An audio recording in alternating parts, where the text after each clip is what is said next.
कभी कभी मोहब्बत का सबसे बड़ा इम्तिहान वो नहीं होता जब दुश्मन सामने खड़ा हो, बल्कि वो लम्हा होता है जब बदगुमानी दिल में घर करने लगे।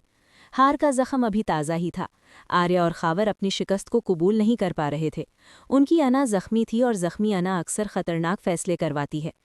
कामयार और आयरा एक बार उन्हें माफ़ कर चुके थे, मगर खावर के दिल में बदले की आग ठंडी नहीं हुई थी। उसने फारिया के साथ मिलकर एक ऐसा खेल रचाया जिसका मकसद सिर्फ एक था, आयरा और कामयार को हमेशा के लिए जुदा करना।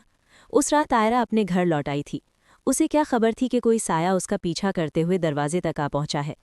खावर ने फारिया को फ़ोन किया और चालाकी से कहा कि किसी तरह उसे आयरा के कमरे तक पहुंचा दे, और फारिया ने भी मौके को गनीमत जानकर इस साजिश में उसका साथ दिया। आयरा अपने कमरे में बैठी कामयार का इंतजार कर रही थी, दिल में बेशुमार सवालात और आंखों में थकन, कि अचानक दरवाज़ा खुला और खावर सामने खड़ा था। एक लम्हे को उसके कदमों तले ज़मीन निकल गई।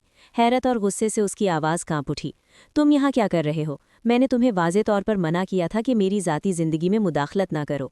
मगर खावर ने नरमी का लबादा ओढ़कर कहा कि वो सिर्फ उसकी खैरियत मालूम करने आया है, हालांकि उसके इरादे कुछ और थे। इसी असना में कामयार भी वहां पहुंच गया, और उसकी आंखों के सामने वो मंजर था जिसकी बुनियाद पर कोई भी रिश्ता टूट सकता था।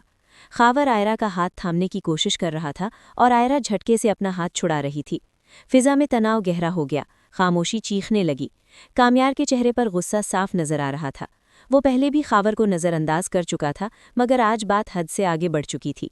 खावर यही चाहता था कि कामयार के दिल में शक का बीज बो दे, उसे यकीन दिलाए कि आयरा अब भी उससे मिलती है, उससे मोहब्बत करती है। मगर सच्चाई अक्सर साजिश से ज़्यादा ताकतवर होती है।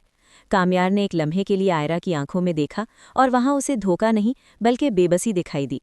अगले ही लम्हे उसने खावर को जोर से धक्का दिया और सख्त लहजे में कहा कि तुम्हारी माँ कल पाकिस्तान छोड़कर जा रही है। अगर आज के बाद तुम मुझे इस मुल्क में नजर आए तो अंजाम अच्छा नहीं होगा। अभी के अभी यहाँ से चले जाओ।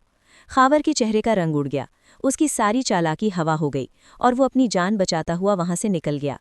आयरा की आंखों में आंसू थे, मगर ये कमजोरी के नहीं, सुकून के आंसू थे। उसे यकीन हो गया था कि कामयार का एतमाद अभी जिंदा है, उसकी मोहब्बत अभी कायम है। उस रात दोनों ने खामोशी में एक दूसरे को समझा, क्योंकि कभी कभी अल्फाज की नहीं बल्कि यकीन की ज़रूरत होती है।